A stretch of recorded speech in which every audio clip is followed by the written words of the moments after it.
గత 10 ఏళ్ల కాలంలో తమిళ స్టార్ హీరో అజిత్ కుమార్ ఎన్నడూ చూడని పరాజయాన్ని విడాముయర్చితో మూటకట్టుకున్నాడు. ఈ సినిమా ఫిబ్రవరి 6వ తేదీన విడుదలైంది. నెల కూడా దాటకముందే ఓటీటీ ప్లాట్ఫామ్ నెట్ఫ్లిక్స్ లో మార్చి 3వ తేదీ నుండి స్ట్రీమింగ్ అవుతోంది. కర్ట్ రసెల్స్ నటించిన హాలీవుడ్ మూవీ బ్రేక్ డౌన్ ఆధారంగా ఈ విడాముయర్చి తెరకెక్కింది. తమిళంతో పాటు తెలుగు, కన్నడ, మలయాళ, హిందీ భాషల్లోనూ విడాముయర్చి నెట్ఫ్లిక్స్ లో అందుబాటులో ఉంది.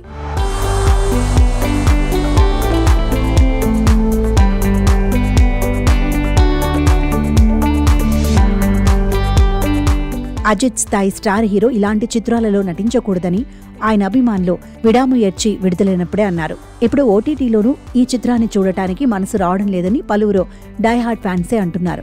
రిజల్ట్ కూడా అలాగే ఉంది. ఇలాంటి పరిస్థితి ఇంతకు ముందు కమల్ హాసన్ శంకర్ సినిమా భారతీయుడు 2కు ఎదురైంది. Action hero Arjun, Trisha, Regina Cassandra ముఖ్య పాత్రలు పోషించిన ఈ సినిమా మగిల్ తిరుమేని దర్శకత్వంలో తెరకెక్కింది. అనిరుద్ రవిచంద్ర మ్యూజిక్ కంపోజిషన్లో ఈ మధ్య పలు చిత్రాలు విజయ్ తీరాలకు పరుగులు తీశాయి. కానీ అజిత్ లాంటి స్టార్ హీరో నటించినప్పటికీ విడాముయర్చి అనిరుద్ బాణీల్లో మురిపించలేకపోవడం శోచనీయం.